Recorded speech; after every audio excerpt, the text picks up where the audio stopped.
had four phases of virtual reality technology. We've had the technology that was developed in the 1950s and 60s by Ivor Sutherland. That was for virtual representation of the computer world. We've also had the technology that was developed by NASA and then by BPL, and that was again for training and application, military, and then the entertainment side, which we call the third phase, with virtuality being the most predominant of those machines. And now we're in phase 4, as we like to say, with the Oculus Rift. So we've gone really from training to out-of-home entertainment to now consumer applications. Even when Virtual Boy was being released, we were still working and developing in this technology. The technology exists, it's just the applications failed the first time round due to hype, due to poor promotion and perception of what the technology could actually achieve. The reason why I feel that this time round, as I said before, phase 4 of the virtual reality roller coaster is going to succeed. It's not because the technology is better, it's not because the game is better, but because the ideals and the enthusiasm behind it is much more focused. So even if the worst situation happens and some of the leading companies fail to deliver their core product, there is such momentum behind virtual reality this time round that I think it will be impossible to stop it. Virtual reality technology is going through a revival currently in the gaming industry. A company called Oculus crowdfunded the development of a head-mounted display called the Oculus Rift. It uses lenses which allows you to kind of focus directly on this display in front of you, and it encompasses your field of vision. And they combine this with positional tracking, so you can really look around in a 3D virtual environment, and it tracks where you're looking and where you're moving in that environment, and it really gives you a heightened sense of perception of the virtual world around you. And it really lets you create an experience which is unlike anything you'll have tried before. Already we see companies like Sony now developing their own display technology. Sony's developing a head-mounted display called Project Morpheus, and there are big companies like Valve and Facebook which are investing billions of dollars in this industry. The prospects of where this can go is really outstanding. I think that the thing that VR and the Rift really offer is the kind of the transportative aspects of it. You really feel like you've gone to a new place. You can do really interesting things with sound as well now. You have a pair of headphones on, you have the headset on, there's nothing else getting in. You don't have to work hard to believe you're in a new place. If you're playing a game on a monitor, you might be in a room, there might be some noise, there might be someone banging on your door, cars going past, whatever. Any one of those things can break the immersion for you. So when you've got that added layer, it completely encompassed, it means you don't have to work so hard to believe you're there. So it's just more absorbing. Like I said, character interactions are going to be really interesting to see where that goes. And yeah, I think it remains to be seen what else people will do. There's going to be some really cool stuff, I imagine. The interesting thing about the whole virtual reality thing is that it's in a place right now where it's not necessarily at a point where it should be widely commercially available, but what's being done right now is the groundwork, foundations to get it into something that can be very universally appealing. And so right now I'm working on a game called Goddess. It's kind of like you play the role of a god and you look down into a world, and the idea of having a lot of depth, being able to kind of see the clouds part over your eyes and being able to look down and really kind of have that selected perspective is something really appealing. And even the kind of dynamics of going from being a god to being a person in the world and being able to look around, being able to look up in the sky with your Oculus Rift or your VR headset and look at the clouds is something really exciting, something that can open up new genres and all sorts of stuff. Where the consumer's going to be in 5 years' time is always a difficult thing to calculate. All it takes is one small improvement in technology and suddenly we jump in leaps and bounds.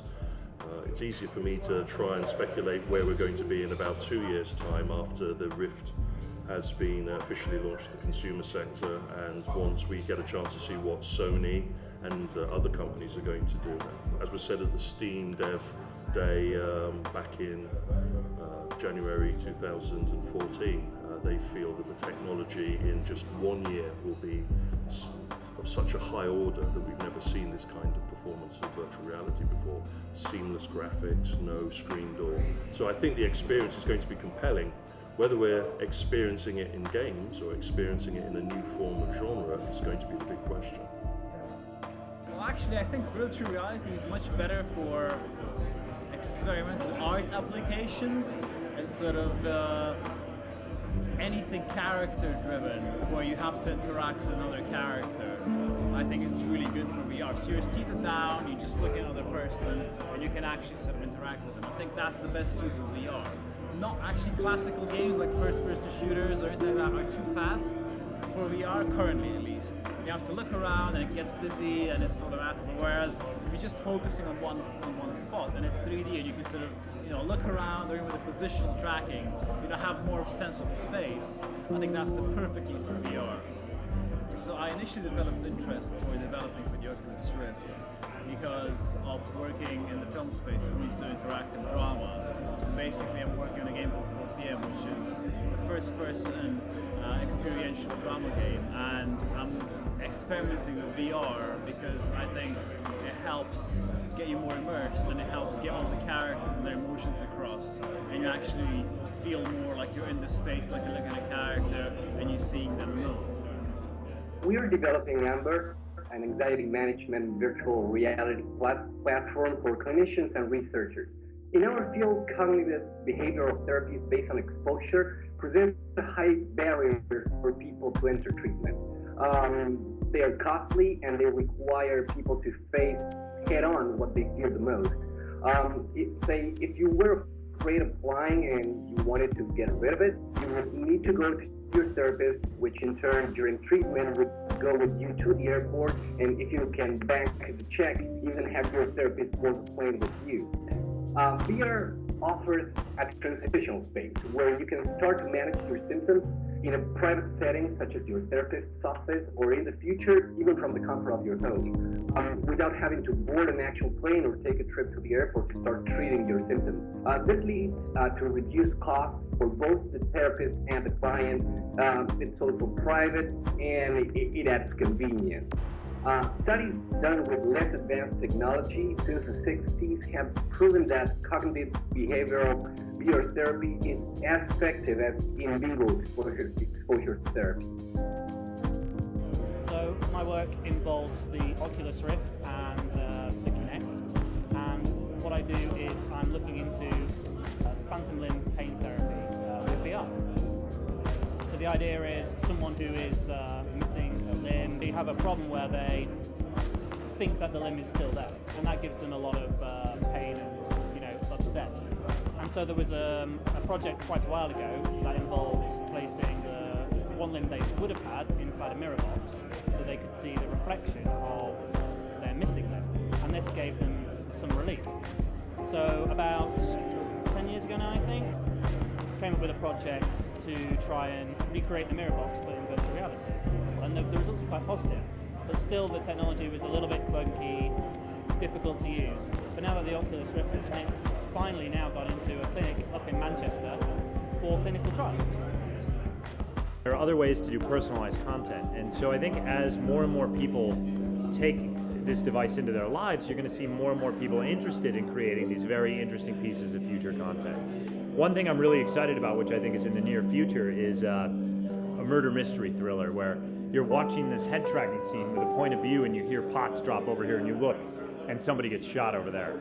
So then you want to go through and watch it again the second time to see what happens. So I think you're not going to see the opportunity for that new media until enough consumers have taken it for all the media that already exists. But once you hit sort of that inflection point, I think we're going to see a whole new era of personalized entertainment. I really think the future, and I do think it's probably 3 or 4 years away before you see things like virtual reality, augmented reality, and devices like the Glyph really hit saturation. And it's really exciting because we're just in the first steps. And once you look at the rest of wearable technology with sort of having all the sensors on you, imagine how crazy content can be when it knows what your heart rate is and it knows if you're nervous, and an interactive game that can tell how scared you are and ramp up and down the difficulty to match your terror threshold. With the connected self and with this emerging space, I think 3 to 4 years from now is going to be humongous, especially considering the growth in artificial intelligence and creating dynamic stories for each person. I'm pumped.